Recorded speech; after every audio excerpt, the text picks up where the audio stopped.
President Olusegun Obasanjo says the unity and oneness of Nigeria cannot be compromised.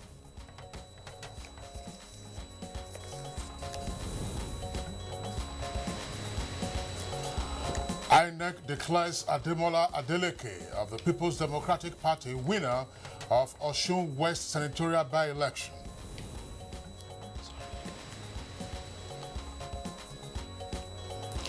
"53 repentant Boko Haram members undergo de-radicalization and rehabilitation in Gombe State."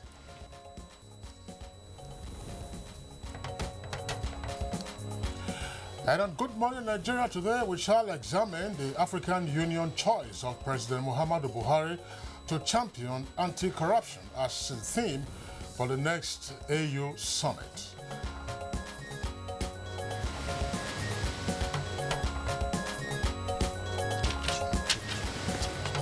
We shall also be focusing on the ravaging effect of flooding across the country.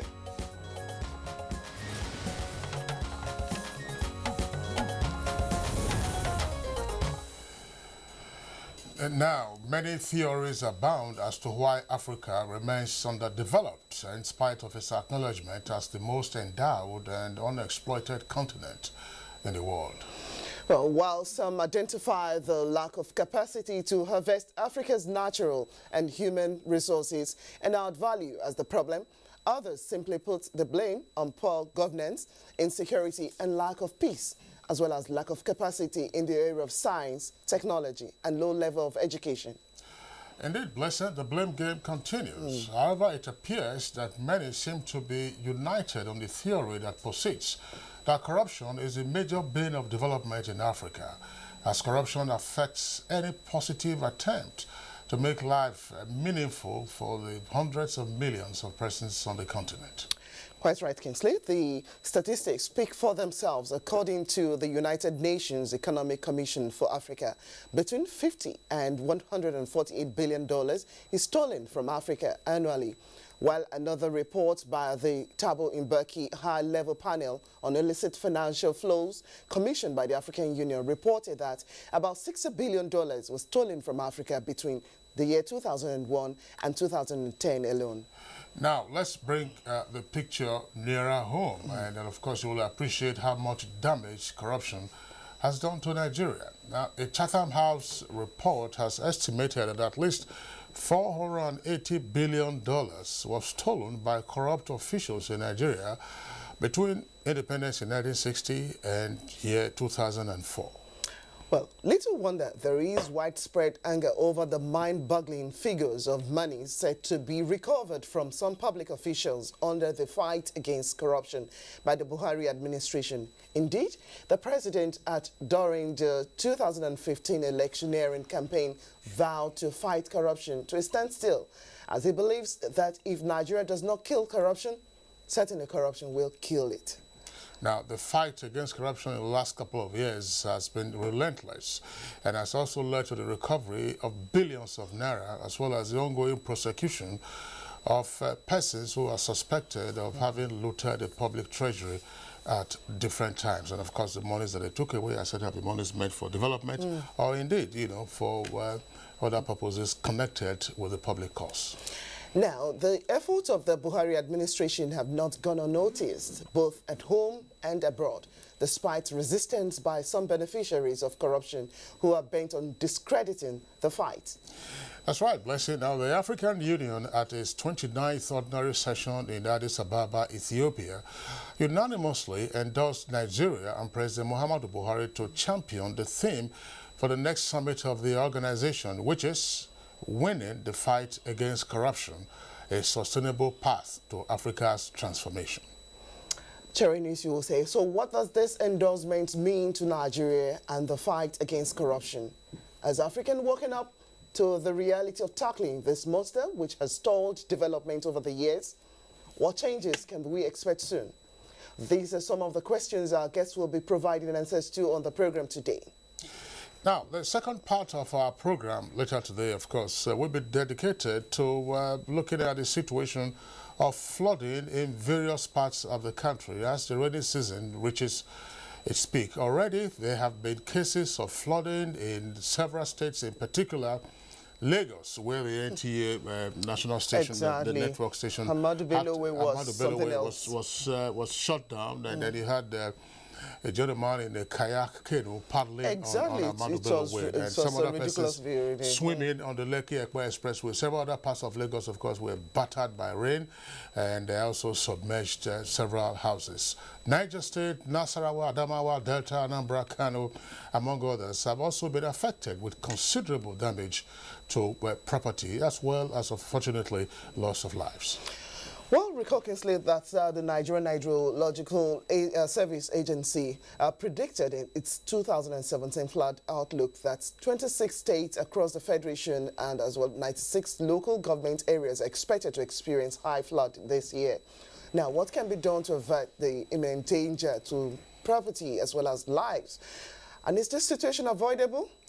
Well, our guests will attempt to provide the answers on the program. That's the second discussion segment of Good Morning Nigeria. My name is Kingsley Osadolo, and I welcome you to this edition of the program, which of course is the first for the week, and is reaching you live, as always, on the network service of the Nigerian Television Authority. And I'm Blessing Abu. I joined Kingsley to welcome you to the program today. And in the course of the program, we'll bring to you our companion segment, which include the newspaper review, business report, sports, foreign, as well as entertainment news. Right now, it's time for the morning news. And here's Lydia Bassi. It rained over the weekend, no doubt. I'm sure your area wasn't flooded. I was working under the rain. Oh. That's nice. Because the rain also battered the FCT over the Saturday and up till yesterday morning, which was Sunday. But there are no reported cases of at least just neighboring. Just Lagos that made the news, plus others. All right, video. Good morning. Here is the news. Former President Olusegun Obasanjo says the unity and the oneness of Nigeria cannot be compromised under the guise of sectional agitations for the breakup of the country. Chief Olusegun Obasanjo stated this at the Palace of Olu of Warri, His Royal Majesty Ogiame Ikenwoli, during a courtesy call on him in Warri, Delta State. And not war. Whoever have seen the devastation of war, the destruction of war, the mindlessness of war, will never want to see war again. To security matters, 53 repentant members of the Boko Haram group have commenced rehabilitation program in Gombe State. The former insurgents are expected to be de-radicalized and trained in various skills which will help them start their lives over. On the day they surrender, they cease to be what? Boko Haram. Internationally accepted language for them now is I rather call them clients or ex-combatants. It is what is acceptable internationally. Meanwhile, the Chief of Army Staff, Lieutenant General Tukur Buratai, says the deployment of special forces to Kogi State has reduced incidents of terrorism, kidnapping, and armed robbery in the area. The Army boss said this at the inauguration of a forward operation base in Okene, Kogi State. By declaring operation troops at Inike, Nagazi, and Ogaminana areas of Okene, changed the tide against the terrorists and other criminals, and served as the foundation for the peace and security being enjoyed and built upon today. Stakeholders have warned against attributing the recent farmers-herders clashes in the Mambila Plateau in Sardauna local government area to Taraba State to ethno-religious and political sentiments to fuel division among the people. This follows a series of meetings between the state government and ethnic groups in the affected area.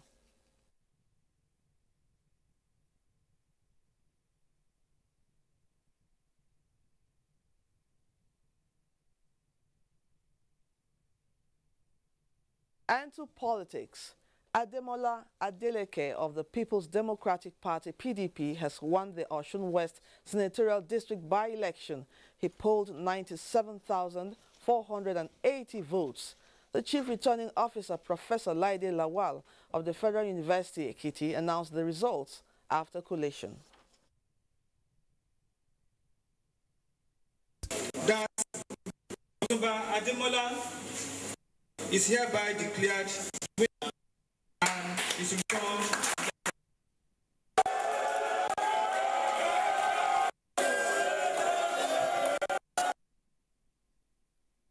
The third round of the Sub-National Immunization Plus Days has been flagged off. Representative of the Acting Secretary, Health and Human Services Secretariat, Dr. Mohammed Kau, called on parents to ensure the routine immunization of their children. It's starting, but the activity has started. The vaccinators are in the field. So this is just to ensure that the populace are informed of this activity so that they will allow their children to be assessed so that they can be vaccinated. I'm very happy to take the polio, and for the lesson they taught us how to be neat, how to wash our hands before giving ourselves food and children. I'm very happy for that. And to our last story, wife of the President Aisha Muhammadu Buhari has charged women in Da'awa to always support and promote federal government programs geared towards improving the lot of women in the country. This was at the 12th Annual Conference of Women in Da'awa from the 19 northern states held in Bauchi. Various programs that are initiated and will continue to initiate in the future and continue to mobilize and unite Nigerian women to rise to their responsibility and take their rightful positions as nation builders and partners in development with fellow men in all aspects of national life. And that's the news for now. Kingsley and Blessing will be back after this break with a whole lot. Good morning. If you hear a bomb explosion or gunshots of an active shooter, that might be a terror attack. At such times, always remember 3 action words: run, hide, report. Don't try to run towards the terror scene to save the situation, because there might be a second bomb blast or another attack. Run far away and take cover. Make sure you are safe first. Yes, it is in our nature to sympathize over the hurt, but remember, only trained personnel can help in such situations. When in a secured environment, promptly call relevant authorities and help will come. For anonymous reporting, call 09630-3250-5 or 0813-2222-106. If you see something, say something. Nigeria, unite against terrorism. This message is brought to you by the Federal Ministry of Information and Culture. All right, you're welcome back. But if you just joined us, it's Good Morning Nigeria, reaching you live on the network service of the Nigerian Television Authority. Now it's time for us to take a look at business. And our correspondent, Abida Nujiem, who has the details, tells us first that Fitch is making a forecast of strong world economic growth for the year 2018. Good morning, and it is a beautiful day to talk business. Economic recession has imposed on countries like Nigeria the need to be creative and innovative in the approach of doing business for enhanced sustainability. The use of the capital market to fashion out viable solutions to closing Nigeria's huge infrastructure gap cannot be underestimated. This is in addition to creating a conducive business-friendly environment for companies to list voluntarily in line with market norms.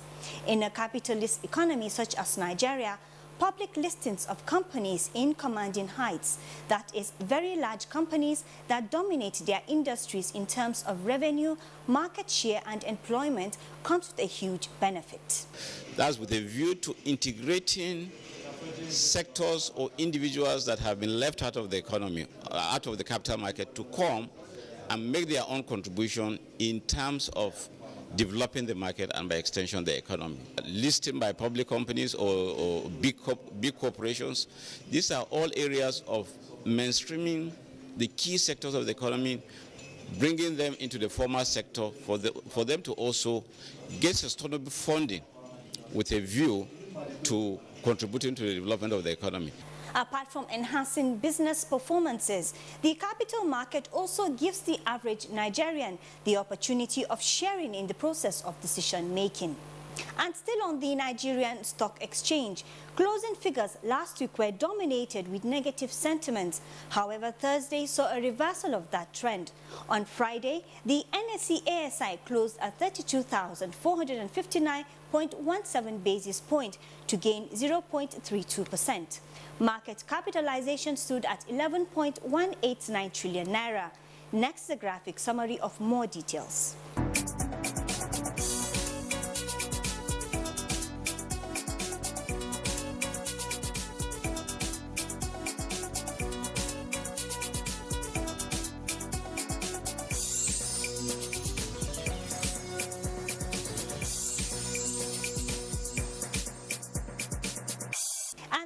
Business development, the recovery in global growth is strengthening and is expected to pick up to 2.9% this year and peak at 3.1% in 2018, the highest rate since 2010. According to the Finch ratings in its latest global economic outlook, Finch chief economist says faster growth this year reflects a synergized improvement across both advanced and emerging market economies. Macro policies and tightening labor markets are supporting demand growth in advanced countries, while the turnaround in China's housing market since 2015 and the recovery in commodity prices from early 2016 has fueled a rebound in emerging markets, demanding the biggest positive forecast. And that is it on Business News. Good Morning Nigeria continues. I am Amina Nusheng. All right, thank you very much there, Amina, for the business package. Next for us, we'll look at the front pages of some of today's newspapers.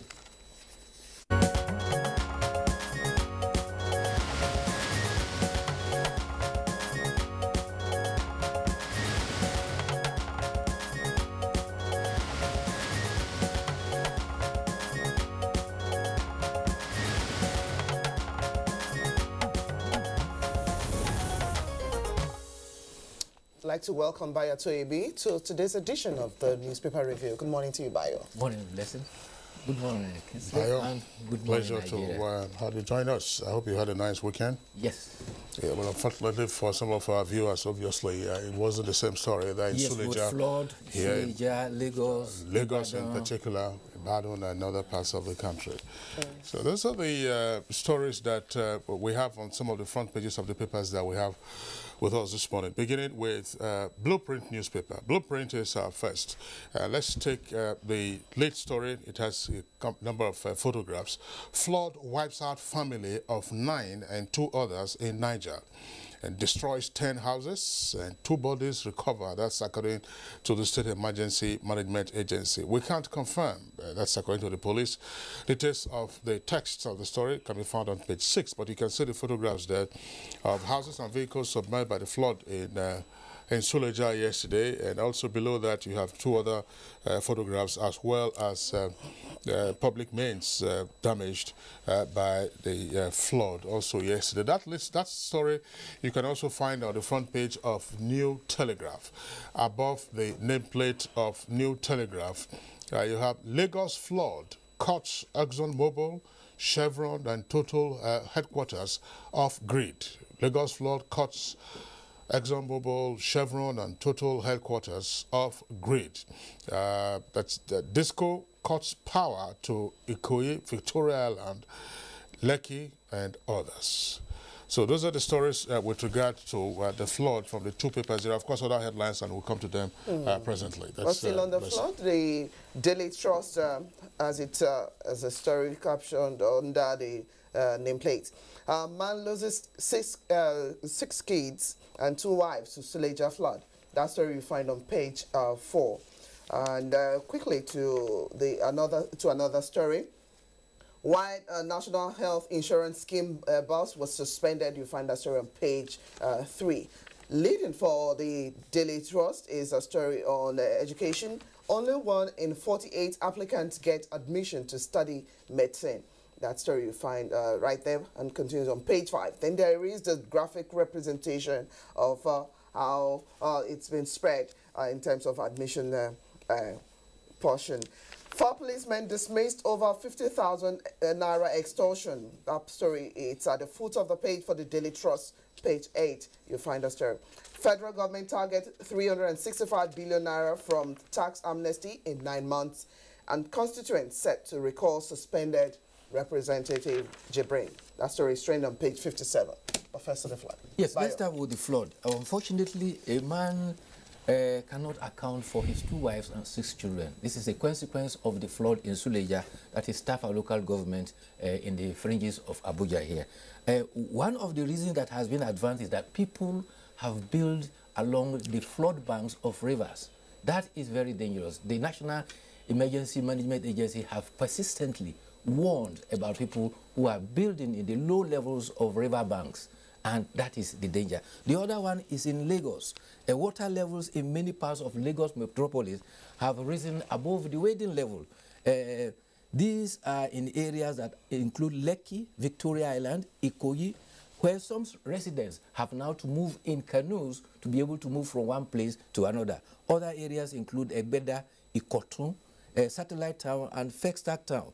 And the citizens are already advancing reasons for all this flood. Some say that farmers who have sited their farms very close to water drainage are the one causing it.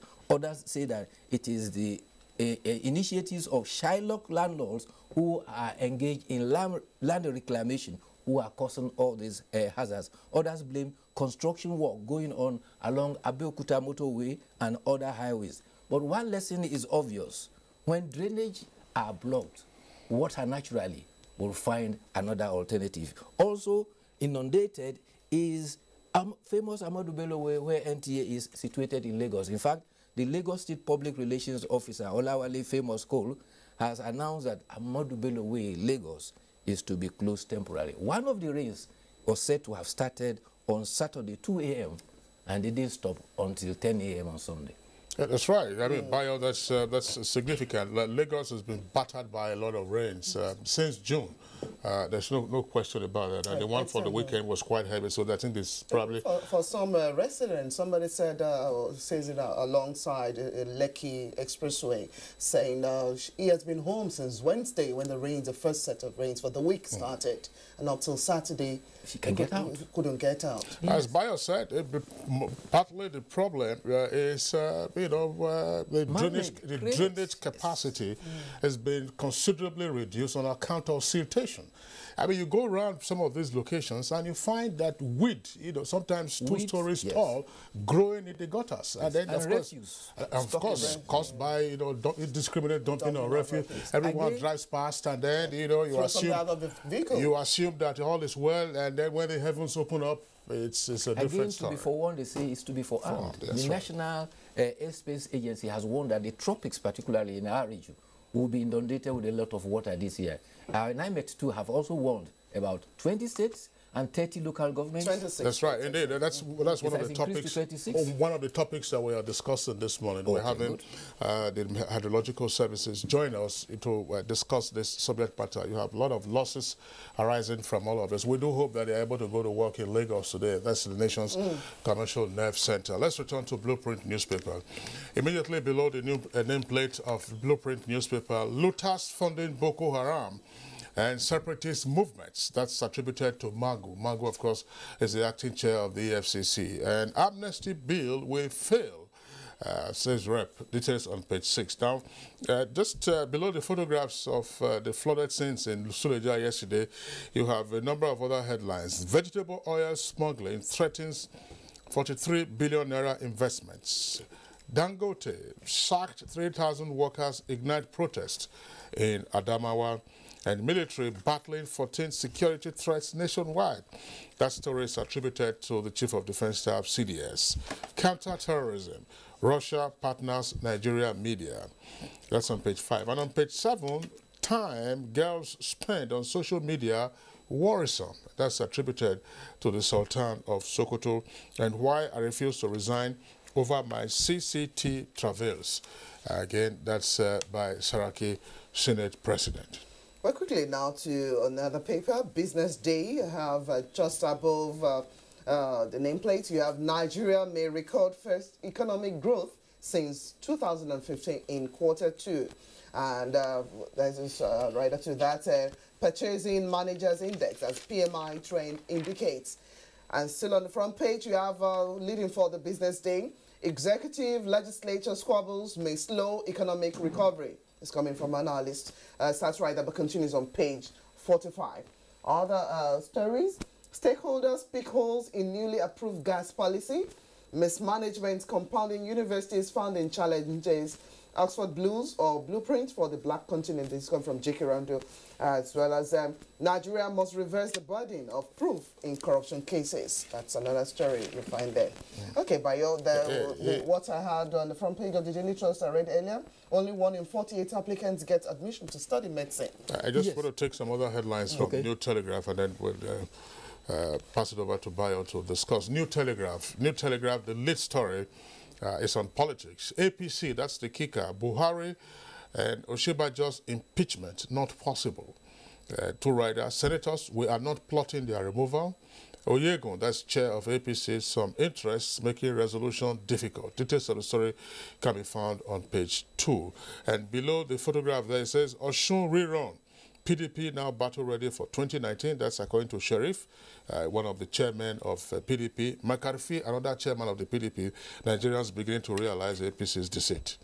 Bayo. Well, those are comments from the successes that the PDP recorded in the Osun West senatorial elections. The winner was the brother of the late Senator Alhaji Ademola Adeleke, who recorded 97,400 votes to defeat APC's Modashiru Hassan, who scored 66,116 votes.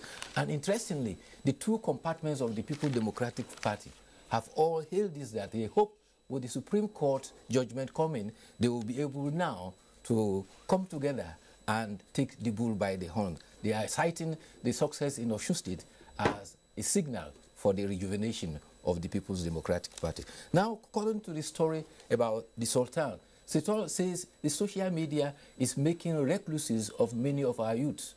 They spend most of their time on social media and becoming very antisocial.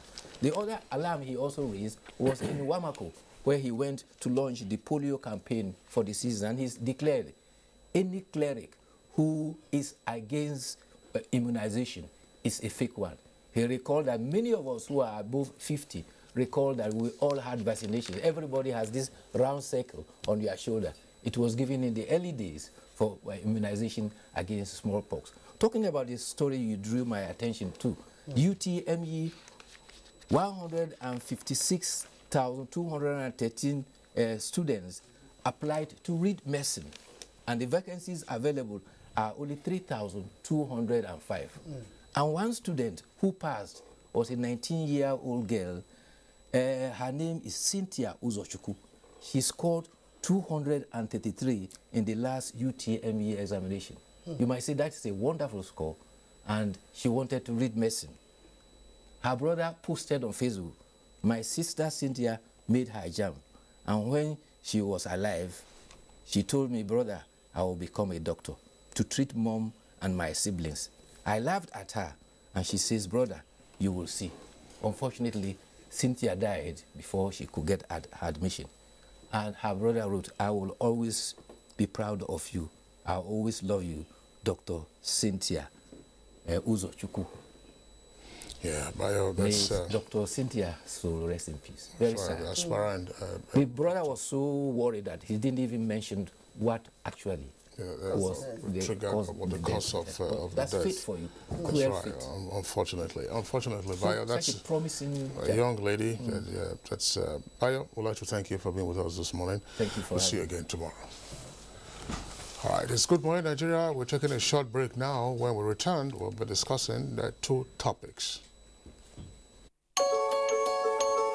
The Future Assured project of the wife of the president, Aisha Muhammad Buhari, is carrying out free medical screening and distribution of food items at various IDP camps while ensuring the economic empowerment of women through training and skill acquisition. In recognition of her efforts, wives of governors have lent their voices and support. In Kogi State, we feel the impact of Future Assured, especially in women and children. The Future Assured program of Mrs. Aisha Muhammad Buhari, the wife of the president, has been very assuring and still reassuring in Sokoto State. It has impacted positively in the areas of humanity, especially women and children. Supports the Future Assured initiative. Email programs@futureassured.org.ng. Future Assured, promoting and protecting the lives of Nigerian women and children.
You're watching Good Morning Nigeria. Now, the choice of Nigeria and the President Muhammadu Buhari's administration by the African Union to champion the theme for the next AU summit, which focuses on winning the fight against corruption in Africa, did not come to many as a surprise because of his determination to fight the menace in Nigeria and elsewhere. Here's Timothy Yusuf with his background report to set a tone for our discussion.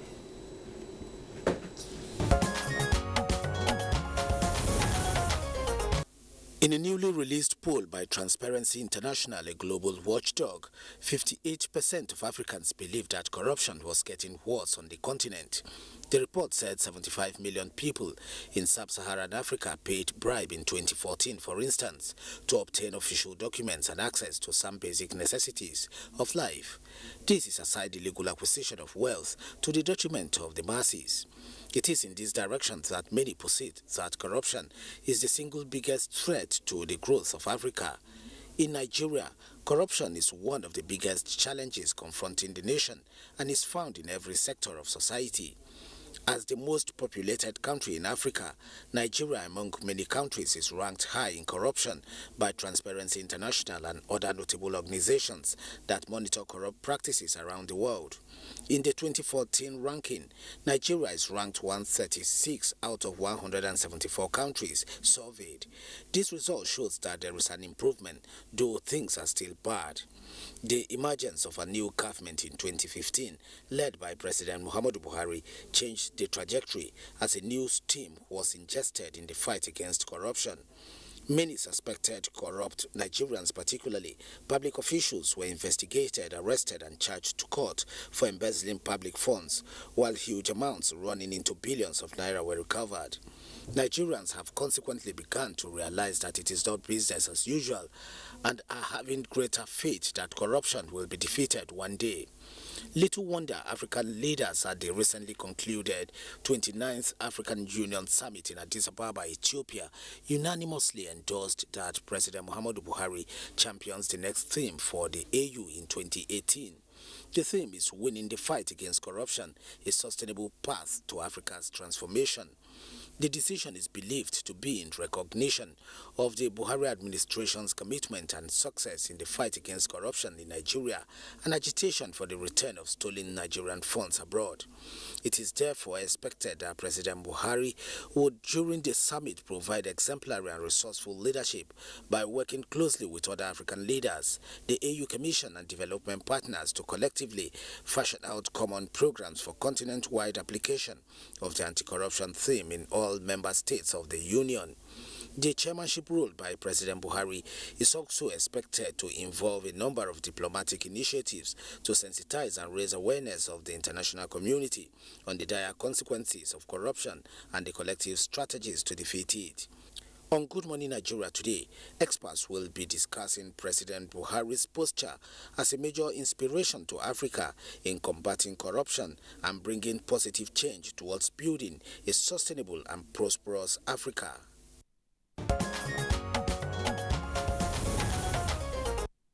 All right, thank you very much there, Timothy Yusuf, for that background report. Now we have guests with us here in the studios to further amplify the subject matter, namely the choice of Nigeria's President Muhammadu Buhari to champion the theme for the next summit of the African Union. First on our guest list this morning, would like to welcome to our studios again the Honorable Minister of Foreign Affairs, Mr. Geoffrey Onyema. Honorable Minister, I'd like to have you join us on the program this morning. Thank you very much. Thank you. And then we also have with us here another familiar face on Good Morning Nigeria, also, of course, a familiar face of the country, Professor Femi Odekunle is a criminologist as well as member of the Presidential Advisory Committee on Anti-Corruption. Professor Odekunle, a pleasure to have you join us on the program. My pleasure. All right. A blessing. Yes, also joining us on the program, it's another familiar face here on the Good Morning Nigeria. Ambassador Suleiman Dairu is a former Nigerian ambassador to Sudan. Ambassador Dairu, good morning to you and welcome to the program. Okay, Kingsley, I think we'll start off with the Honorable Minister of Foreign Affairs. Yeah, you just returned from Addis Ababa, Ethiopia, where the 29th AU Summit held. And unanimously, African leaders actually made a choice of our president and our country to chair the next summit. What's with the theme for next year? What exactly is this saying for us?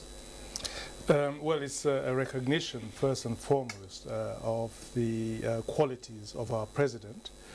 It's a recognition, I think, of the excellent work he has done nationally. It's a recognition of, I think, the work he did in the Gambia, for instance. And it's also a recognition of a very important fact, which is that he was instrumental in getting the former UK Prime Minister, David Cameron, to host and organize an international conference on corruption.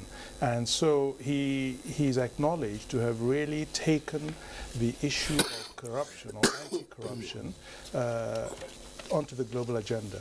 And last but not the least, Nigeria was also successful in getting a UN resolution passed on the illicit flow of funds. So there again, getting the international community really engaged in the whole issue of corruption.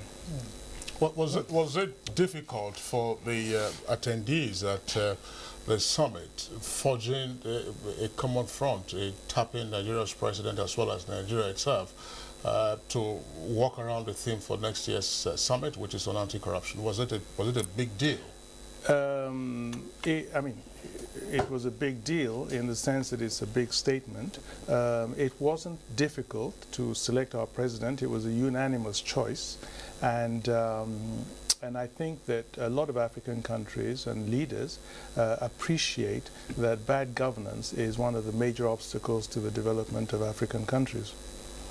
Now, what does this mean now in terms of walking ahead towards the 30th summit of the AU? What will this assignment entail for the president? Well, it would entail, first of all, preparing a roadmap on how to make that one-year theme successful. It'll entail mapping out, basic strategies and defining how to go about it and how it can key in to the 2063 agenda for the AU, which is similar to the Sustainable Development Goals. So it's really to ensure that over the next 1 year, the actions he will be able to take will be effective and will articulate very much his vision. You just dispense with this question so that before we move into some other aspects of the conversation. I mean, some persons are going to ask the question. And so look, the president is indisposed. We'll have an acting president. So what does this mean? I see where you're now coming from.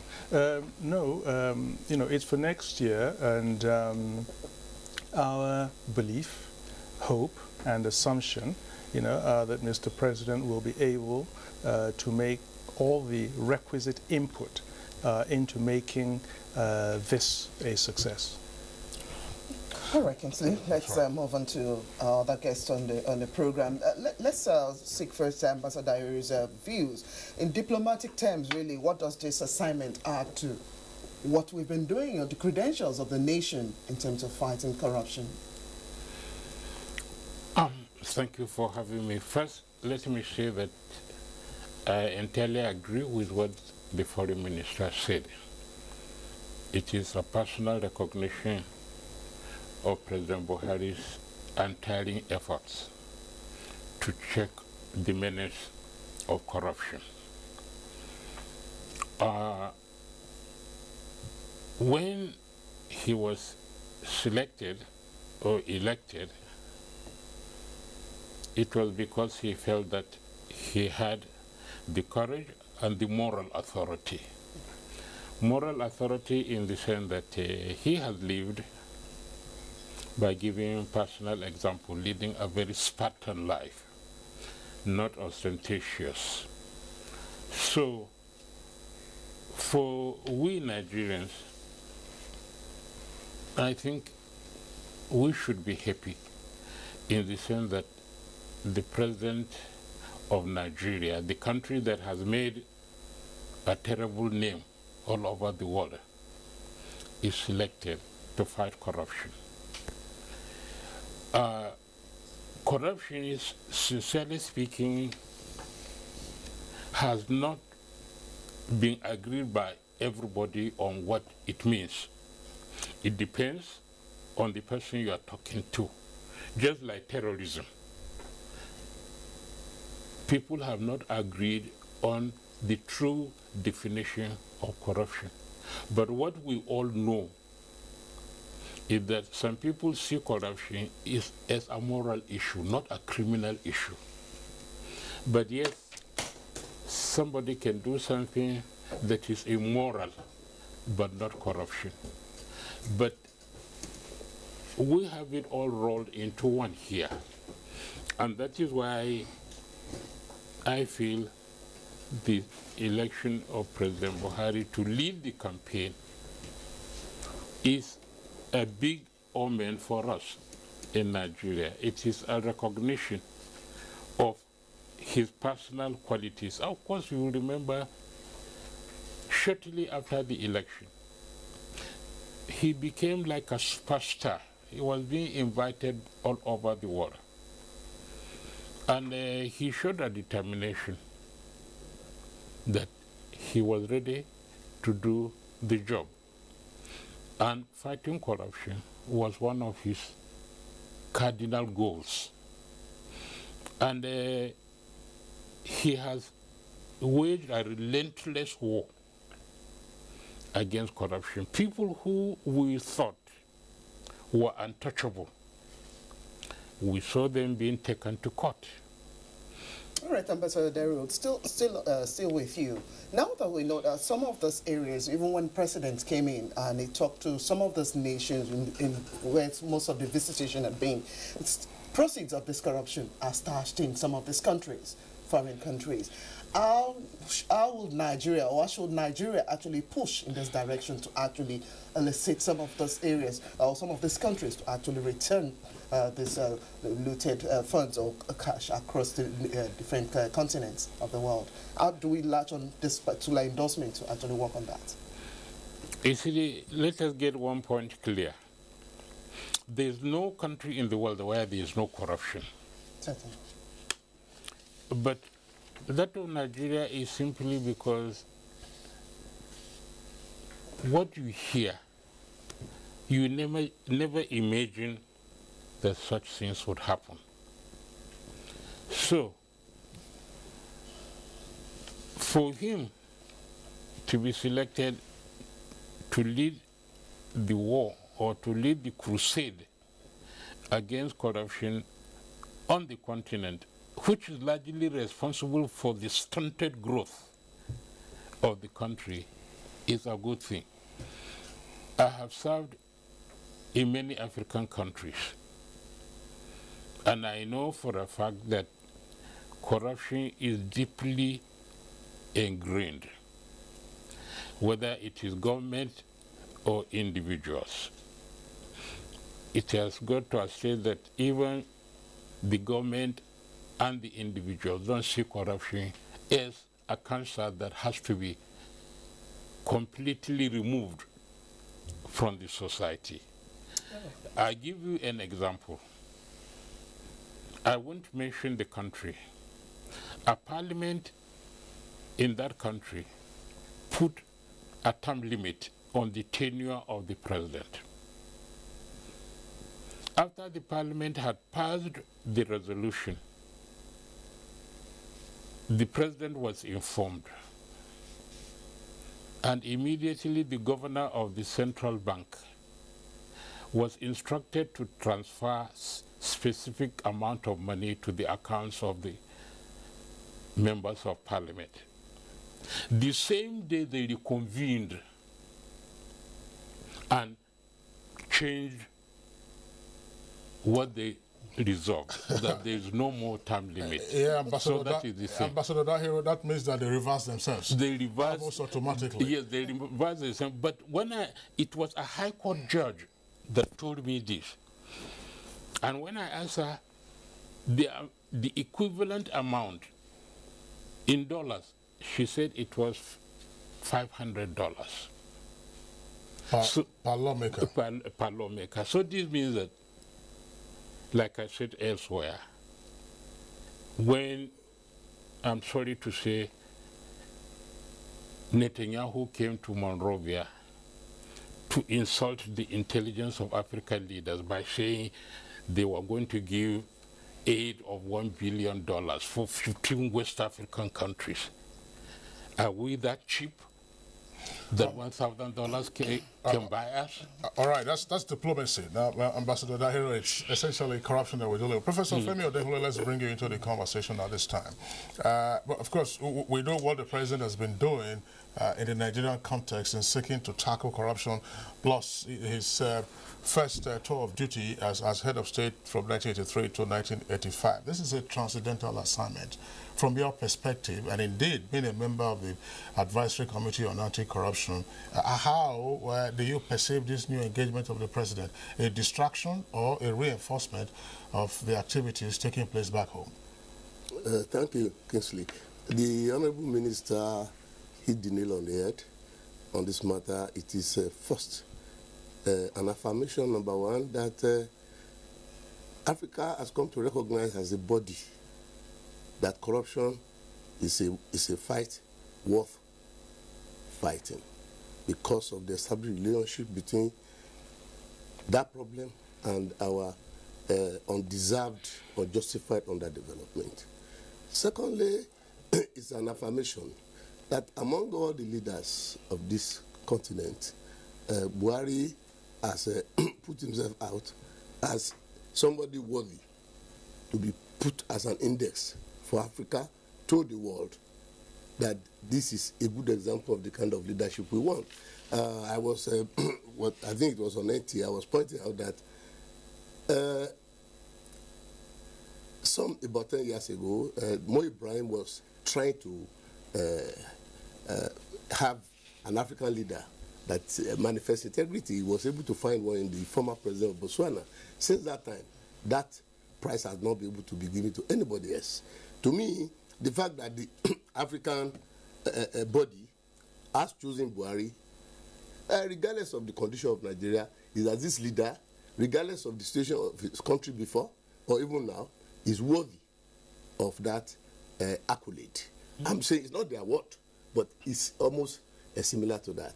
And to me, because of the problems we have in Nigeria, the problems we're having with the legislature, with judiciary, with entrenched enemies of the country, of our society now and the future, it is to encourage. It's an encouragement, as it were, to the president that we know what we are going through, but we know this fight is worthy of it. Therefore, by giving this appointment, we are saying we are with you, regardless of the situation, the status of your fight against corruption. So to me, it's not a distraction, because it does not mean that the president is going to set up an office and be going from one country to the other. It is a kind of moral leadership. It's not a question of power. It's a question of moral authority. You can imagine if another head of state, let me use somebody who's dead, like Mobutu, has been chosen to be the leader of anti-corruption in Africa. I mean, of course, the West will laugh at us.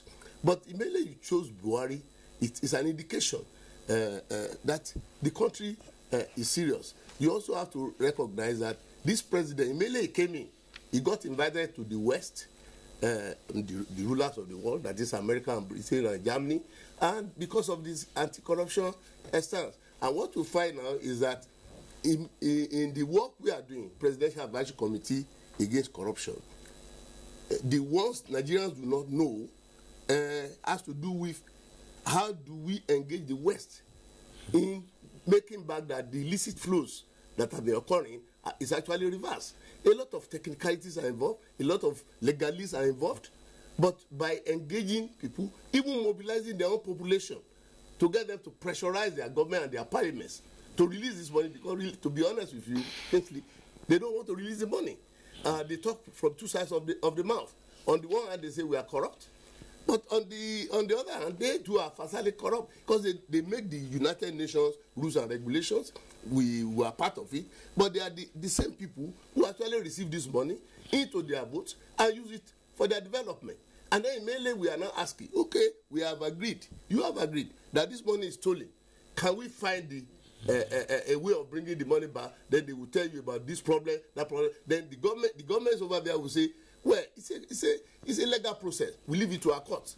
Of course, we know it is not that easy to leave it to their courts. And then when you do that, it could be there for ages and for ages. Whereas if they were interested, British government, American government will actually find ways to return these monies to us. But I assure you, the last conference Presidential Advisory Committee organized has to do with engaging the West, the World Bank, and our business environment, including the bankers, on how to ensure that these illicit flows are checkmated and that when they escape, actually, we find a way of getting them back. But that is a long process. But to revert to the original point, the original question you raised, it is a plus for Nigeria. You also remember that we in terms of corruption at least, we are a pariah nation. Don't talk about terrorism. In terms of corruption, we are a pariah nation until this president came in. So the fact that his colleagues chose him unanimously is not only a benefit to him as General Buhari, as President Buhari, but it's also a benefit to this country that our profile, despite the internal wranglings and hiccups we are experiencing from the court legislators and others, it means that internationally, people are saying this country is getting serious on this matter. All right, Professor Femi Odekunle, thank you very much. Let's get back to the Honorable Minister of Foreign Affairs, Mr. Geoffrey Onyama. Africa is blighted by corruption. There's several examples that can be cited that do indicate this, whether past or to a large extent present. Why is the continent just waking up to this realization and now say, look, let's champion it for next summit? Well, I think it's probably because the present crop of African leaders are engaging themselves personally in the development of Africa. They've come up with an agenda, a roadmap for African development, and they have set about the reform of Africa and institutional reform. And you can see from also their engagement in AU meetings that, that they are now personally invested in African development. For instance, they've taken a decision that, you know, AU meetings, summits, that the presidents themselves should be there, that they can't be represented by anybody else, possibly by their vice presidents, but nobody lower, because they feel that it's now time for them to be really engaged and not delegate to anybody else. So this feeling comes out very clearly. They chose President Paul Kagame to drive the institutional reform of the AU, and they've had, you know, one or two other presidents, the president of Chad, Déby, and now the president of Guinea, who are really determined. So we really get the impression now that the African leaders, they no longer see these AU summits as talk shops, you know, and they've put in place a mechanism in the African Union Secretariat to oversight, as an oversight mechanism on the implementation of decisions taken by heads of states.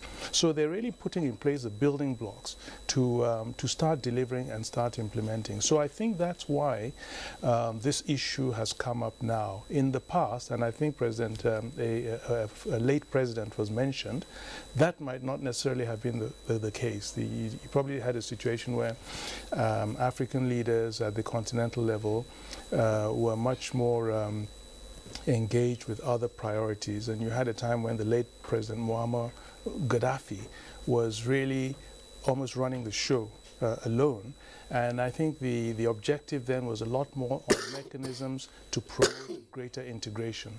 But now we're seeing that the effort is directed more at all the elements that lead towards, all the building blocks towards development. Okay, Honorable Minister, for AU, of course, is seeking exemplary attitude from our president as well as the country. And earlier on, I talked about the aspect of looking towards some of the countries that this illicit flow had actually moved into. What are the leaders saying in terms of coming together to actually push a common front in terms of taking back some of, especially those that have gone to the West, alongside other African countries that some of this illicit flow will have gone into? What are they saying in diplomatic languages? Yeah, well, it's a good point you make, because one of the points that came out very much under President Condé of Guinea, he emphasizes time and time again, is that Africa should now always, on all issues, be speaking with one voice. And they're determined to have this be the case. You know, in the past, it's been fairly easy to, you know, divide African countries. So that's the basis that's now being laid. For instance, I'll give you an example. They said that when the European Union comes to discuss with Africa, that individual African countries should not be their interlocutors, that it should be region to region, you know, so that they don't, you know, overwhelm individual countries. And they pointed out on the issues of the reform of the United Nations and all the other global issues that a mechanism should be put in place to ensure that Africa is always speaking with one voice. And interestingly enough, one of the points that was alluded to in coming up with that was a recent political crisis in the Gulf. As you know, with Qatar and some of the other Gulf and North African countries. And you might have noticed that some individual African countries have taken sides in the matter. And they're pointing out that this should no longer be the case with Africa. Whenever we are dealing with any global issue, we must, as an imperative, speak with one voice. So the same thing with this, you know, this corruption thing, answering your question, how Africa is going to engage with countries that are invariably the recipient countries, and it'll make all the difference. It will be to speak with one voice, and we have the legal mechanism to support that with the UN resolution on the illicit flow of funds. All right, Honorable Minister of Foreign Affairs, thank you very much again. We'll come back to you later on in the course of the conversation. Ambassador Suleiman Dahiru, on the basis of what has been discussed and what has also been reported, is Africa ready to turn a new page in the fight against corruption, against the background of what we know about political governance in a number of African countries? The sit-tie syndrome continues to persist, just as the example that you have illustrated.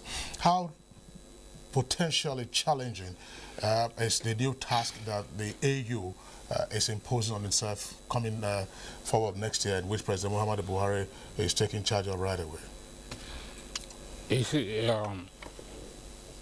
when things go wrong, you blame the leadership. What I can say is that African leaders are now realizing that mistakes were made in the past, and they are ready to make corrections. And I believe they are learning from Nigeria on how to fight corruption.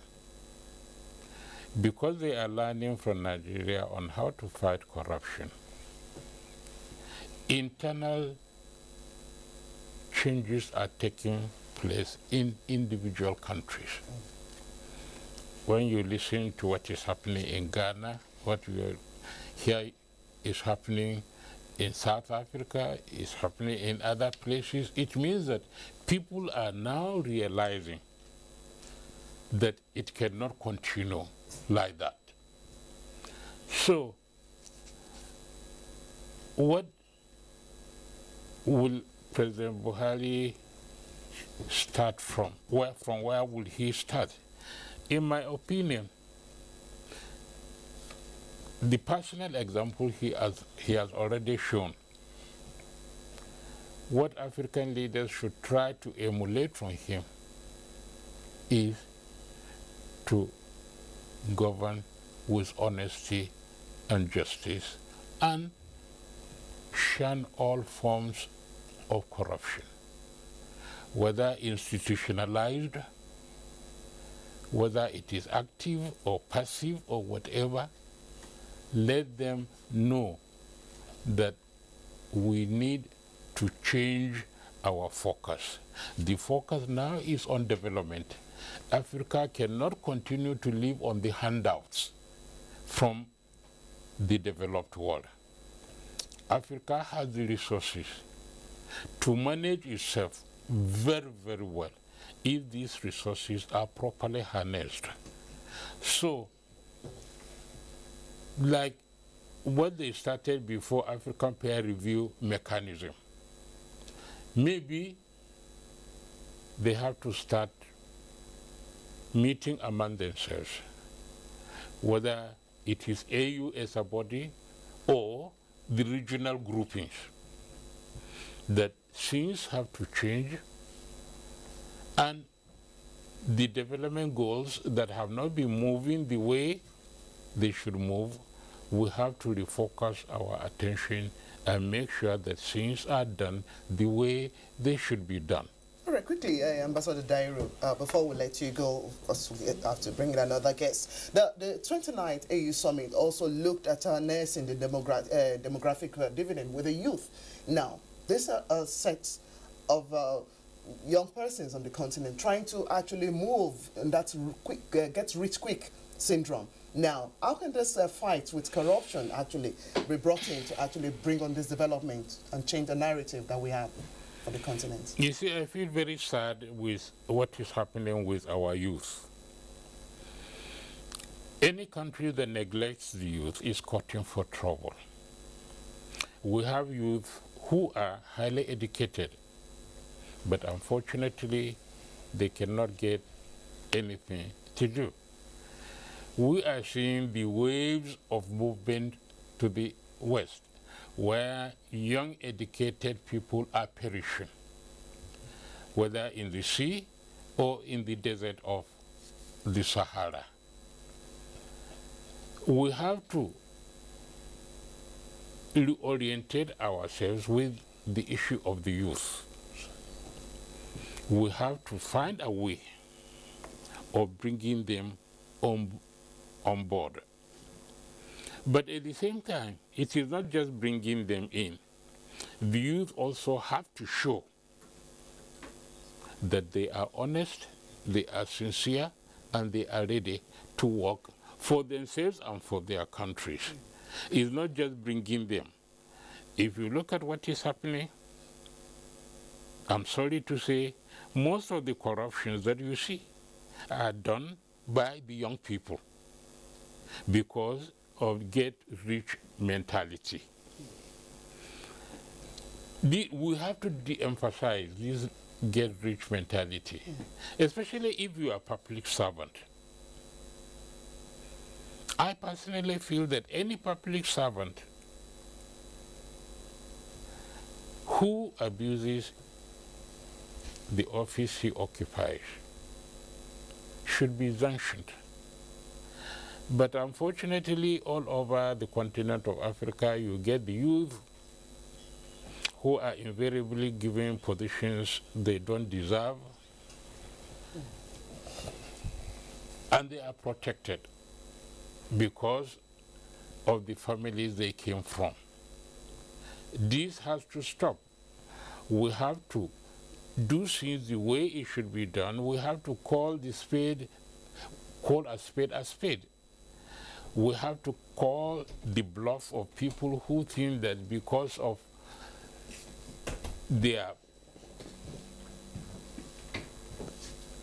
where they come from, they can do whatever they like. We tell them, no, you cannot.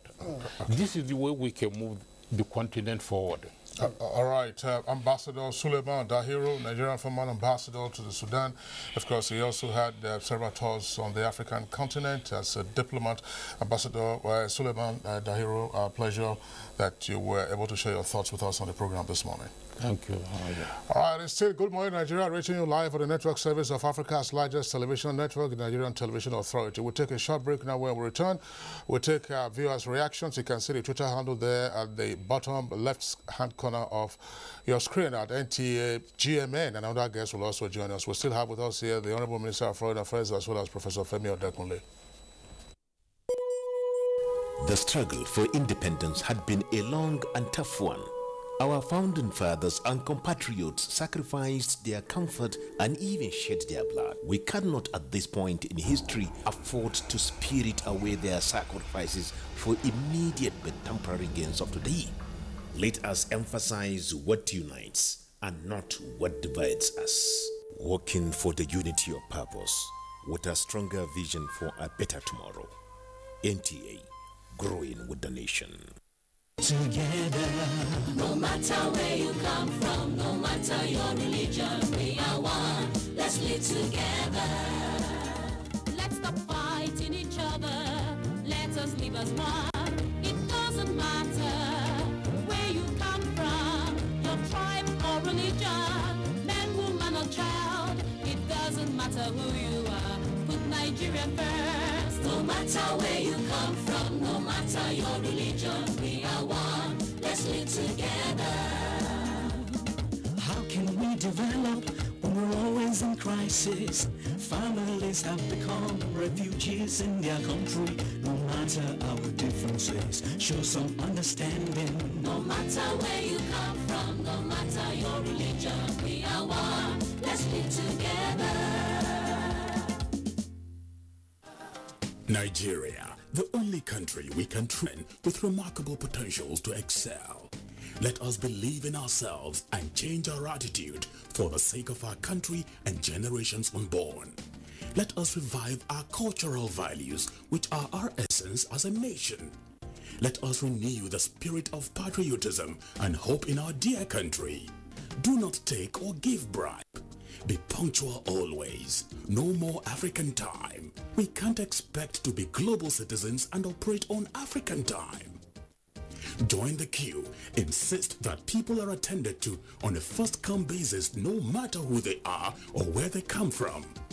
Nigeria, good people, great nation. All right, you're welcome back, and it's still Good Morning Nigeria on the network service of the Nigerian Television Authority. Before we signed off, Ambassador Dahiru, we indicated that we had some tweets and that another guest will be joining us. We have with us in the studios now Mr. Jaye Gaskia. Mr. Gaskia is an active citizen, as he says, of course, a member of civil society. Mr. Gaskia, a pleasure to have you join us on the program. Thank you. Good morning. All right, now just before we pop questions to the guests, including, of course, the Honorable Minister of Foreign Affairs who is still here, let's quickly take some of the tweets that we have right now. Mike Ayako tweets. Now, that's a very good choice. That's the choice of President Muhammadu Buhari to lead the anti-corruption team, to lead the preparation work for the anti-corruption team for the AU summit next year. Now, war on corruption is a continuous process. Governments should not be complacent. Another tweet from Obianuju. Good morning to you all. In fighting corruption, they should exclude political parties, regionalism, and other forms of sentiments. All we need in Africa are equal rights and justice. Choice of President Muhammadu Buhari, to me, is a perfect one. Sani Makalomakoji has this tweet. I'm particularly happy for the choice of President Muhammadu Buhari to spearhead this for the AU summit next year. From Sanya Michael Omakoji is just tweet. Honorable Minister, if President Muhammadu Buhari is unable to champion this task because of his health status, would it be transferred to acting president? And then we have this from Comrade Tomori. Excuse me. Excuse me, please. It says Nigeria leads and others follow. That's the essence of being the giant of Africa. Up Nigeria, Tomori tweets. Another tweet from Sani Michael Omakoji. While wishing President Muhammadu Buhari quick recovery to champion this cumbersome task, he is hereby advised to use technology in his fight. Ibrahim Tudu tweets, now Buhari's selection to lead the AU anti-corruption fight is a clear recognition of his effort in Nigeria. It will also boost Nigeria's anti-corruption war. From Innocent Yawa James, President Muhammadu Buhari is leading by example. That is why Africa wanna follow the trend. But in Nigeria, corruption is stronger than those fighting it because it's vivid. Now, Bright Irene tweets, now the war against corruption in Nigeria has been long overdue, but we ignored it and nobody knows why. All right, now those are some of the tweets that we are taking in the meantime. Just before we bring in Mr. Gaskia into the conversation, let's return to Professor Femi Odekunle. Professor Femi Odekunle, almost invariably, I mean, the comments from the guests that we have in the studios are setting agenda for the president's assignment, the AU assignment, namely what to do in terms of developing the various things. From your perspective, what would be perhaps the most effective mechanism to incorporate as suggestions, as working papers or working ideas for all of this? With the corruption, the fight against corruption on the African continent, will it be government-led, civil society-led, or led by various regional blocs, considering the 50 or 52 odd countries that are on the continent and the difficulty of coordination? To my mind, it will be a combination of this, but in Africa, because the dog does not, the tail does not wag the head like abroad. It is the head that wags the tail properly in the African countries. Whatever the leaders do, usually the people follow. In terms of, if you look at the Nigerian history from Gawan to up to now, if the leader manifests corruption, the people oblige. If the leader insists on being tough against corruption and indiscipline, the people follow.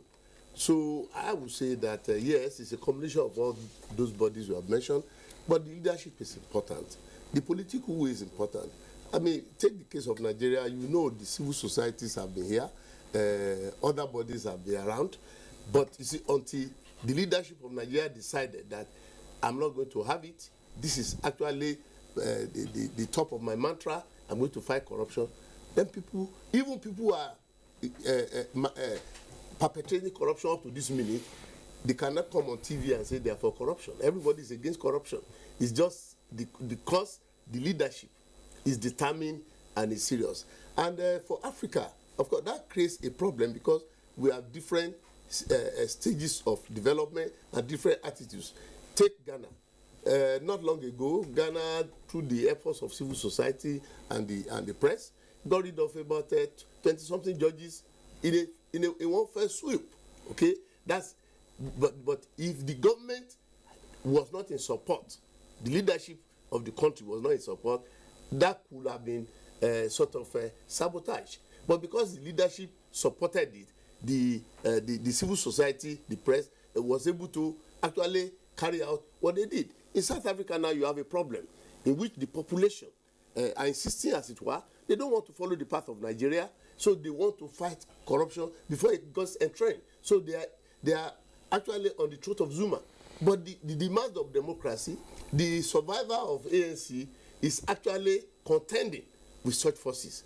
Then you take question of Kagame. Kagame is a bride of Africa in terms of development. He has turned a country that experienced massacre and genocide maybe two decades ago to a pride of the continent in terms of development.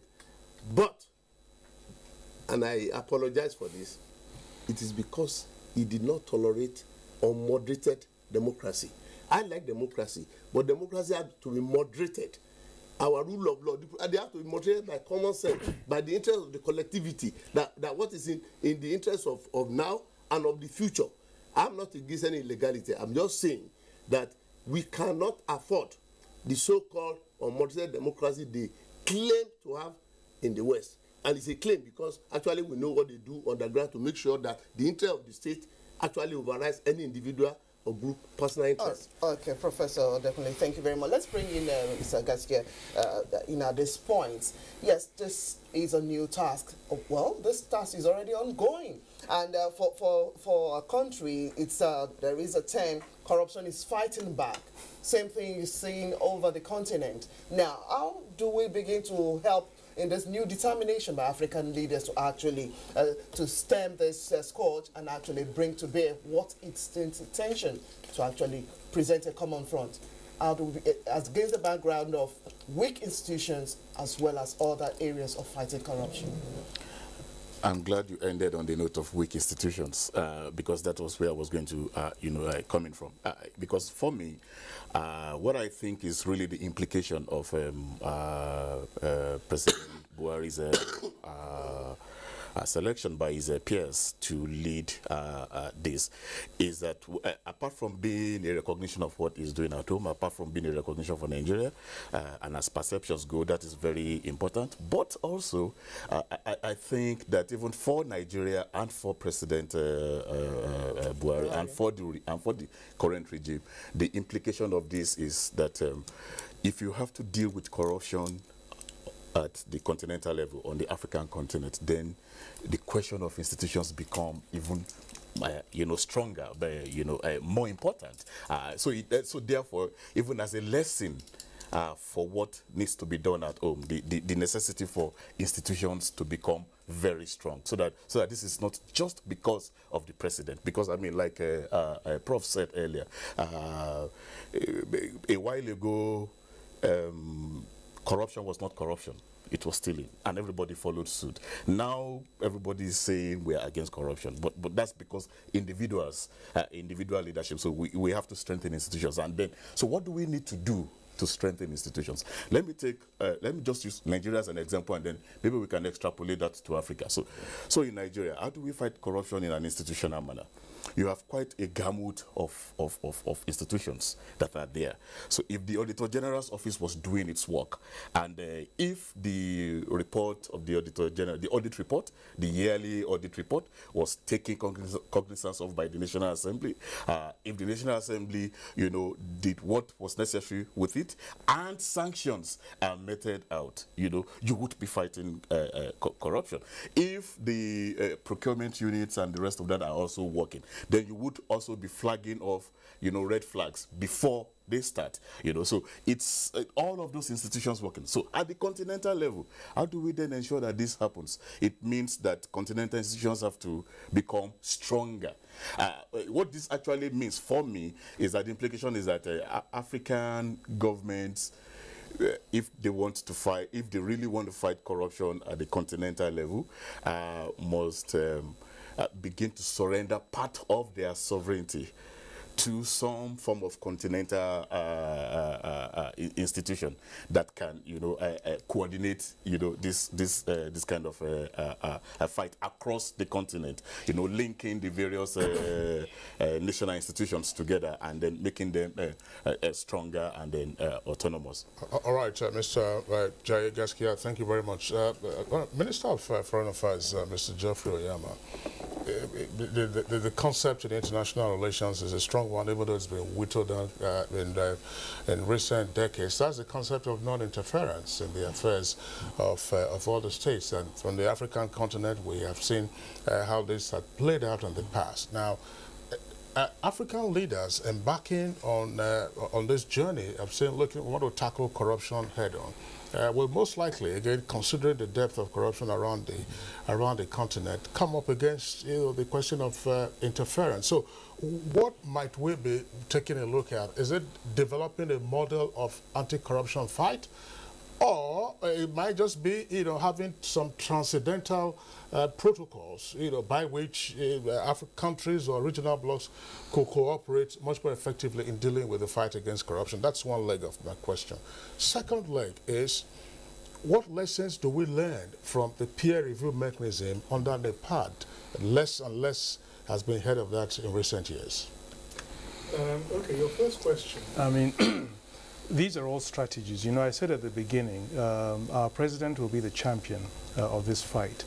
And it's really for him to come up with the best way and the best approach to champion this.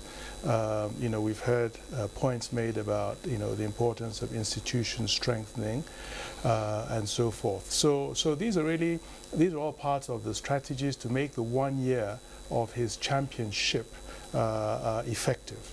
And it'll take some working out, what the strategies will be. Obviously, you want to, messaging, communication will be very important. And I think the point that's been made that in choosing the president, you're also, there's a symbolic and the aspect of it. You want, it's like these, a UN representative for Charles and so forth. You pick people. Is branding too. Who you think their brand will best communicate, that message you want to get across. And the message being anti-corruption, you've got a very good brand. And as I said, communication is going to be very important. He's going to go around, organize events, bring out publications, and then maybe, as you say, propose legislative, legal, treaty mechanisms. We might also want to go down that road. And I think the point you also raised, which the ambassador, your earlier guest, had brought up, the peer review mechanism under the NEPAD. It hasn't gone off at all. On the contrary, this year, Nigeria is going to be peer reviewed, and the president of Kenya, Uhuru Kenyatta, he's the chairperson of the body, and in January, 3 or 4 countries were peer reviewed. And I think you're right.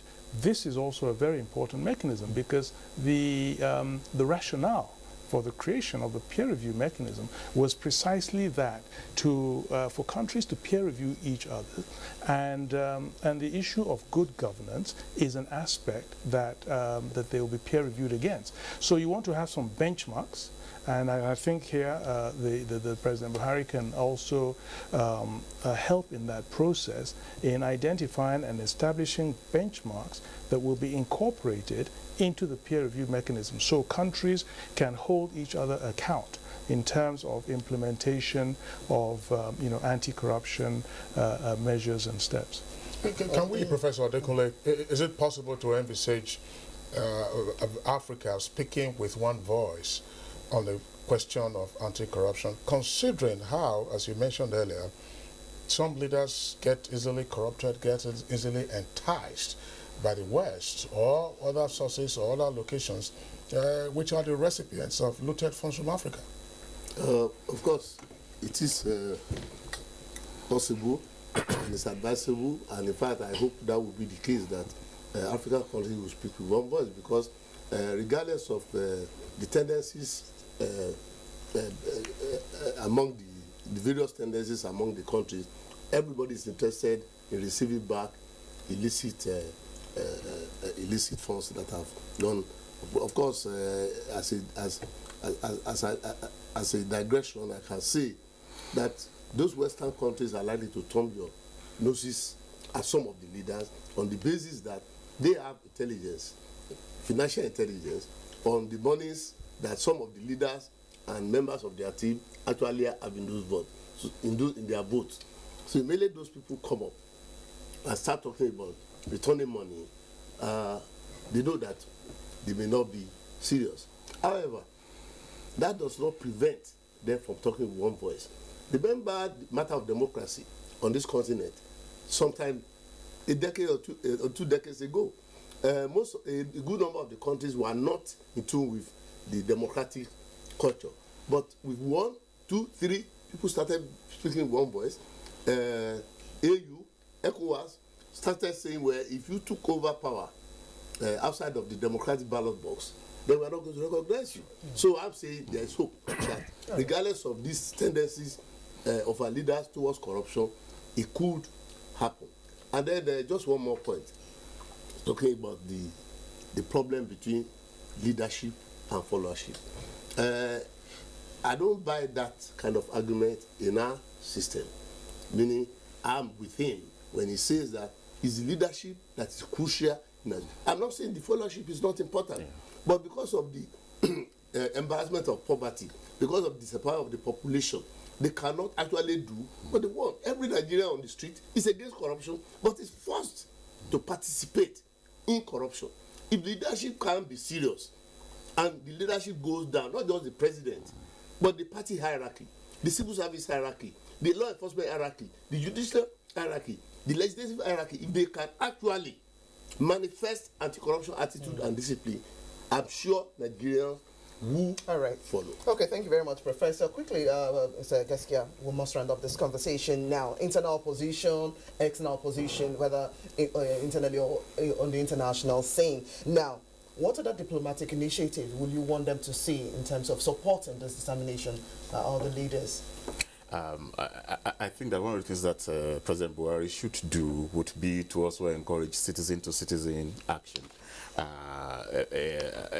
Corruption, the fight against corruption will not be won if it does not become a movement, if it does not leave the platform of being, a crusade. It has to be a movement, and in doing that, you need to link citizens across, Africa, and make it worth their while. Let them see why they need, to fight corruption. Once you have that, then you have a situation where leadership, emerging strong leadership, and then strong citizenship would mutually reinforce one another, and then we can get what we need. All right. Jaye Gaskia, an active citizen, he says, would like to thank you for being part of our discussion this morning. Thank you. Our appreciation also goes to Professor Femi Odekunle, Professor of Criminology and a member of the Presidential Advisory Committee on Anti-Corruption. Professor Odekunle, always a delight having you. Thank you. And also to the Honorable Minister of Foreign Affairs, Mr. Geoffrey Oyama. Thank you very much and welcome back from Addis. Thank you very much. All right, it's still Good Morning Nigeria reaching you on the network service of the Nigerian Television Authority. Next topic, of course, has to do with the flooding ravaging different parts of the country. Lagos was literally submerged, indeed submerged over the weekend. We'll take a short break now. Need a submarine.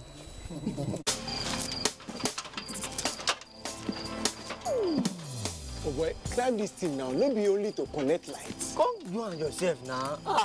Now wow. Oh boy, come down now. Oga Kasali electrician, who would they look for with this? Oh, Oga Kasali, come help us fix this wire now. Sorry, I no longer carry out illegal connection. It puts the lives of people at risk and can cause fire outbreak and disrupt power supply. I will never be part of anything that has to do with this any longer because change begins with me.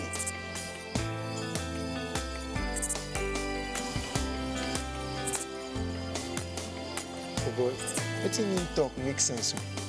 Oh boy, we could carry this ladder from over. This message is brought to you by the National Orientation Agency in conjunction with the Federal Ministry of Information and Culture.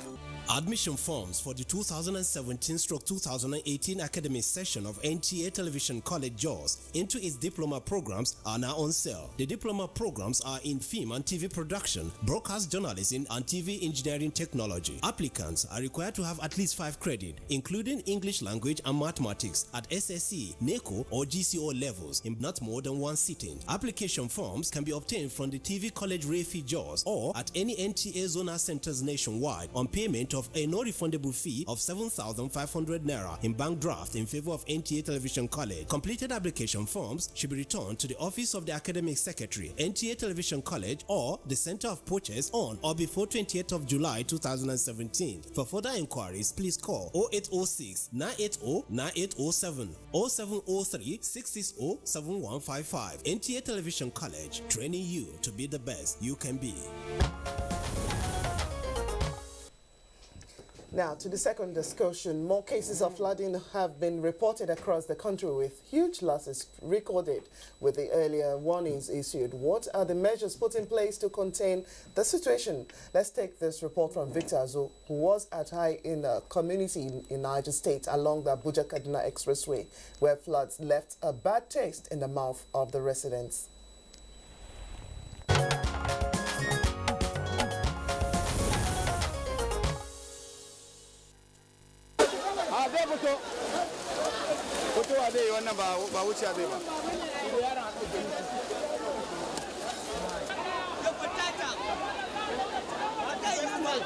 For residents of High Community in Tafa local government of Niger State, an early morning shower would have passed for a Sunday blessing, except that this time it turned out to be too much for them to handle.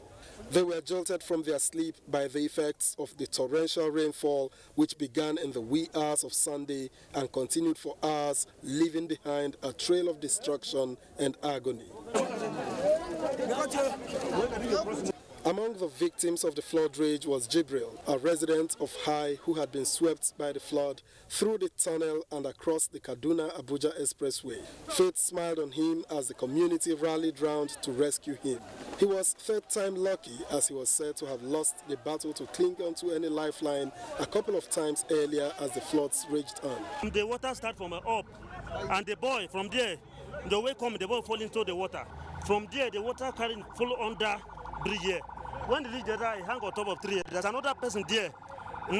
From there, where they will try to remove the other one, another one hangs up. From there, with about 4 group. When you reach there, we now lay rope from this side to the river. The other is from the rope, cross the river, come out. These two expressway, Abuja, Kaduna, Kano Expressway, along the way is only bus culvert here. Where the water is bus culvert, and what we need here is bridge, because we have dam across. If we have rain fall like this, the dam will fill up, and when it add with the water, then the bus culvert will not enable the water to pass. Then it will now bounce to the community. Getting him to the road was not easy, as the terrain is steep. For me, it was a wrong day to be clad in white, but as a reporter, the job had to be done. An ambulance from the National Emergency Management Agency was waiting to receive Jibril, who was not only weak but traumatized, having passed through a life and death situation.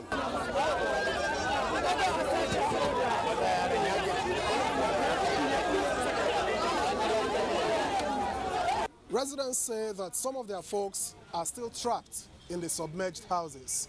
They cannot come out and no one can go in to rescue them.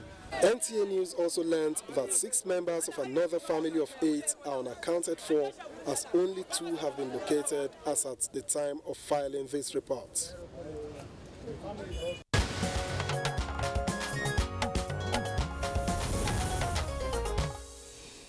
All right, thank you very much, Victor Azu, for that report. Of course, Victor was there, as we indicated earlier, blessing.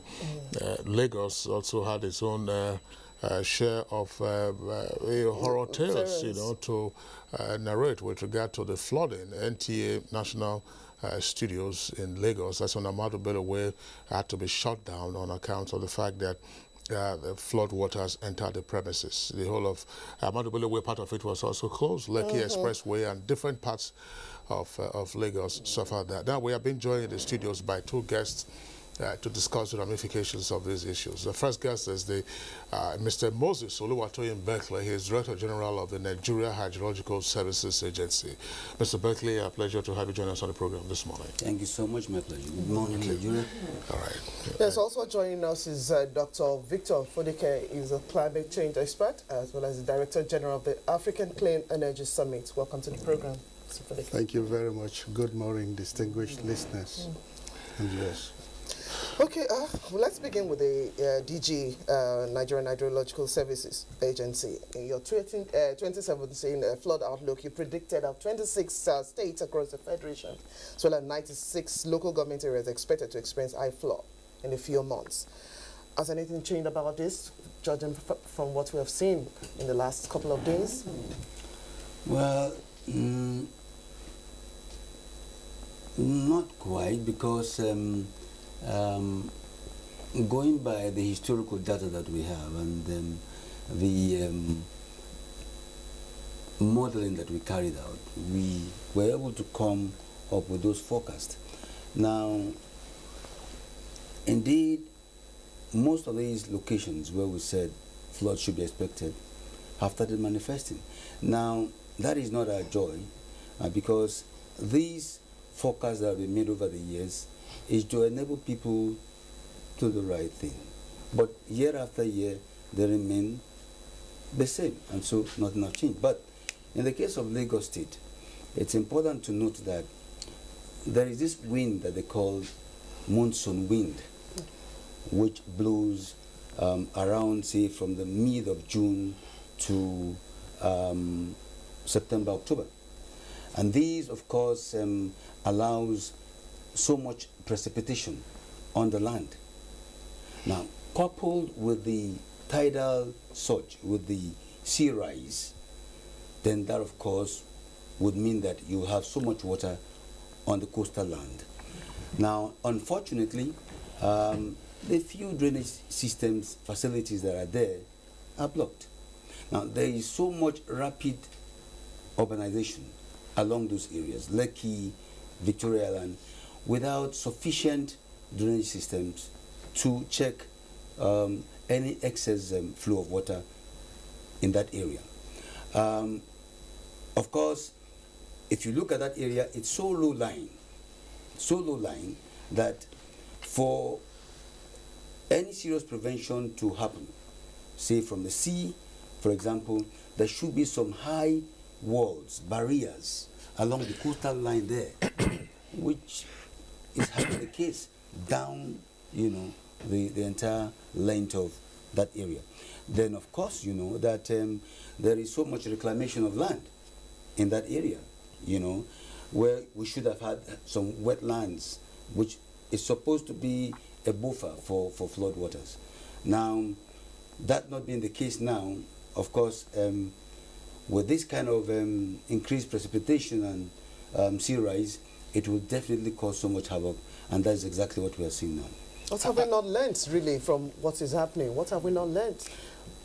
Now, what we are saying now is this, that if you, from reports that we gathered, we discover that the drainage facility there, the few that is there are blocked. One, two, it is not sufficient, and other, say, detention basin could have been constructed somewhere so that these excess water, this water would end up there, and when you have this kind of situation, it will allow for people to evacuate. But there is nowhere for this water to run to, and so you have this enormous flood. I'm wondering here, Mr. Berkeley, just before we bring in Dr. Fodeke, do we have an idea of how many millimeters of rainfall Lagos has had, for instance, to cause the kind of havoc that we have seen over the last couple of days? Yeah, really, the average rainfall that we have annually, it's about over 1,000 billion cubic meter, and Lagos has its share. And from what we gathered, this rain was so torrential within that short period, and because facilities were not on ground to accommodate this, and that becomes the result of what we Okay, Dr. Fodeke, I mean, let's again, we're using Lagos as the point for this conversation. We saw the video report earlier by a correspondent talking about Niger. We know that a number of other states are also impacted by the flooding.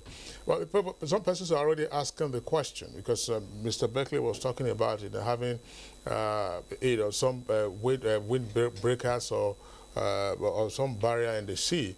The Eco-Atlantic City project, was said to be an answer to this. In the past, Victoria Land, that's Ahmadu Bello Way, usually was flooded. But here you have Eco-Atlantic City rising up, and still Victoria Land saw some swimmers and then some persons also canoeing. Canoeing and kayaking in the waters. Exactly what is happening with regard to Lagos? Well, thank you for this opportunity to be able to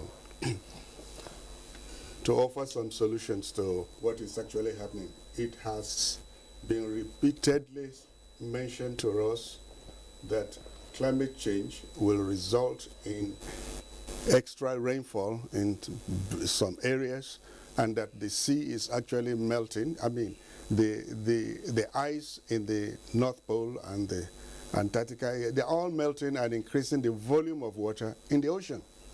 No matter how you want to deny it, the reality comes to people here. If you can deny climate change, we are seeing the impact. And the best thing to do is to prepare for it. Because look at our design systems, especially in the coastal states. I want to give a commendation to the governors who have actually been very proactive in this. When we look at the example of the Katrina in New York, within a few minutes, the flood water was drained back very quickly. Because in the construction, in the cities, they are actually resiliently constructed. The storm water in Lagos, you have some various systems in Lagos State. Some of those systems need to be maintained because it is garbage that blocks some of these things. Siltation also results. The spillways are not working. Some drainage system that you have in some other countries, they are so huge that a car can drive through the drainage system that you have. And it is very unfortunate that most of our roads too are affected. Yesterday I was coming from Nasarawa State. It took me 2 hours to pass through the Maraba end there. What was causing it? The road, a small portion of it that needs to have been designed. The cost of constructing drainage for roads is as expensive as the road itself. So one of the engineers told me that, look, they don't have time to think of drainage system. And so the roads don't last. And so flood results. And as such, the economy is impacted. So we need to go back to the design stage, as what the gentleman has actually said there. We need to go back to the drawing board, to what we do with our design system of our urban and rural centers. What do we have? What are the building codes? People build on the drainage basins there because he has a lot of money. He builds to block it. And when the flood comes, he does not respect anybody. He does not care wherever you come from. It will follow its own way and drain to the lower ground there. So there is a need to get the citizens aware of what they should do before, what they should do during the flood, and what they should do after the flood. This is what needs to be communicated in all the languages. And I'm very, very much impressed by what we see the NTA is doing, and all the media that are really working together with some of the agencies like NIMET, like the NOA too is there to be able to communicate timely information, to be able to ask people to know what to do, because if you don't know what to do before the disaster, it is too late. So our people need to be sensitized by making sure that we communicate information in the language that people know what to do, to let people know that you do not block the drains, that our garbage is it's like a waste that is being wasted, that should be translated into wealth, the garbage into gold, the trash into treasure, and the junk into jewels. These are the things that some countries have used their waste to generate electricity. Like in Sweden, they don't have enough waste to generate electricity, that they import waste from Norway. And that is, this waste that is causing us this problem can be put to beneficial use, and we don't have to block the drains. We have enough to do, and we have enough lessons. We don't have to wait every year with the loss of lives, destruction of properties. I'm just wondering, yes. Mr. Fodoke, sometimes when the comment is made about citizen responsibility in terms of environmental management, the point is noted. But at other times, when you look at in urban areas, silted drains, Abuja to an extent is still lucky, but I'm sure that in the coming years, you're going to have flooding in some parts of the city itself. That's phase one. Because already, I mean, some of the storm pipes as well as manholes are getting silted up and blocked. Why does it seem challenging? We cry that there are no jobs for people, and yet appropriate government agencies don't go about desilting these drains. Even when they try to desilt, the silt is left by the roadside and rain comes and washes it back again. Why can't we create a mechanism of efficient and effective desilting of our drains? I believe that what you have just said now is actually triggering what should lead to the decision makers having a synergy of the various institutions like NEMA and the hydrological section, NIMET, all these institutions, and under the aspect of environment, the Minister of Environment, bringing together such a synergy to realize the fact that, just as I've mentioned, to construct drainages for the roads is as expensive as the road itself. But that will create jobs, that will be able to save lives, that will be able to save our properties. So it is, I agree with you, sir, that is the best thing to do, to let our decision makers know that when we take these actions, we save lives, we save properties, and we save the economy. There are some critical institutions, there are critical institutions now that the flooding will just make a mess of whatever we plan. The transport, the power sector, of the farming, all these things are just like a myriad concoction. A sort of cocktail of disaster that is waiting to happen, and we have the time right now to actually prepare before it happens, because it is too late when it happens. There's a need to have this institution come together in a sort of a synergy of a strategic plan in place to actually look at the gaps in what is on ground. As you have said in Abuja right now, we need to go back to the design.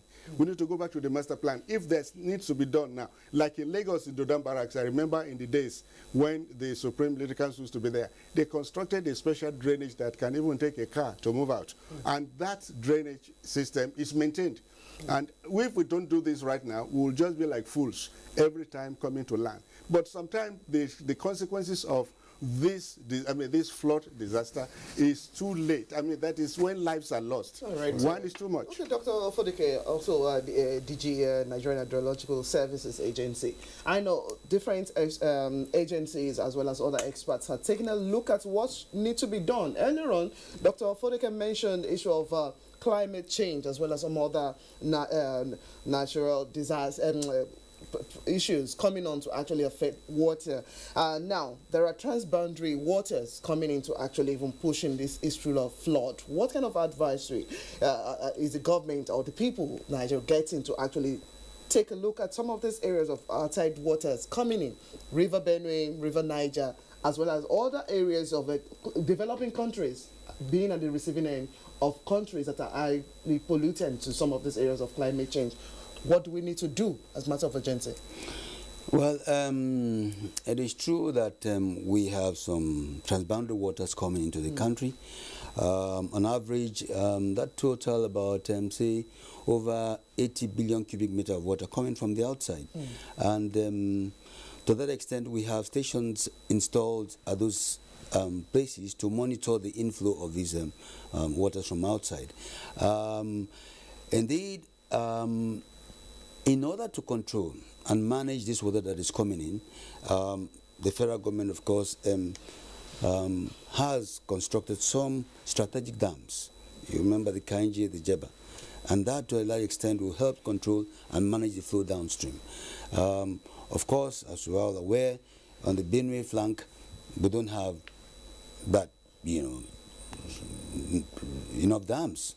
And locations have been identified where these dams can be constructed so that it will also help to check the flow from the Cameroons. Yes, effort has also been made by the government to ensure that there is some kind of synergy between the two governments, that of the Republic of Cameroon and Nigeria, to the extent that if they should or would want to release water from the Lagdo Dam, they would do well to inform the federal government of Nigeria so that the needful can be done. However, What would have helped the flow downstream from these transboundary water would be adequate channels. Now, these channels from the Niger and the Benue have been so heavily silted. Even the dams are also seriously silted. And to that extent, that has reduced the storage capacity of the channels and of the reservoirs. Yeah, we've had the Minister of Water Resources join us, Suleiman Adamu, Engineer Suleiman Adamu, join us on this program to talk about the new water master plan, including damming and then irrigation and so on and so forth. I was just wondering, Mr. Berkeley, we're pressed for time now. Have we seen the heaviest of the rainfall already, or we should still expect more? Well, you know, the second phase of the rainy season would last in October. So we are still expecting more rains. There's no doubt about that. All right. Now, Dr. Fodeke, more rains to come. 2012, of course, we saw the disaster that occurred with Kogi being, as it were, the epicenter plus other locations. If more rains are coming, what should be the proactive measures by these other places that have not been impacted and by those that have already been impacted? Thank you very much, sir. 2012 was a year that UNDP carried out a program to sensitize the coastal states. I was facilitating that coastal states sensitization on the sea level rise. When I was coming, I could not fly that day, so I had to come by road. When I reached Lokoja, what I went to talk about in theory faced me practically. It cost me about 15 hours to move from Lokoja to Abuja. So I just thank God. I say, yeah, this is a practical lesson. What we went to talk about, that there will be flooding. And just as I have mentioned, we know that this is going to be imminent. First of all, we need to, what NIMET is doing is very good. Having a timely satellite information. Like United States, you know, they give names to various tsunamis that we have and give them various names. I think NIMET is moving closer to that in having information that can assure us and prepare us for when when we should prepare for emergency. That is very important. Number two, Netherlands is a country that is under the sea level, and it is designed to manage the flood system. We need to get in touch with these international organizations. We also need to get in touch with the best practices in managing of this situation. FEMA in the United States handles this very well, because in such disasters, it takes a short time to be able to sensitize the people. Most importantly, people are not, they do not listen to warnings that are given to them, and it's very unfortunate. There must be a way to enforce some of the measures that have been put in place, sensitizing the community and ensuring that the drains are working, and that letting people know what to do in moving to high ground when the flood comes in. That's why I mentioned that there are a series of information that has been given to the NTA right now on what to do before, what to do during, and what to do after.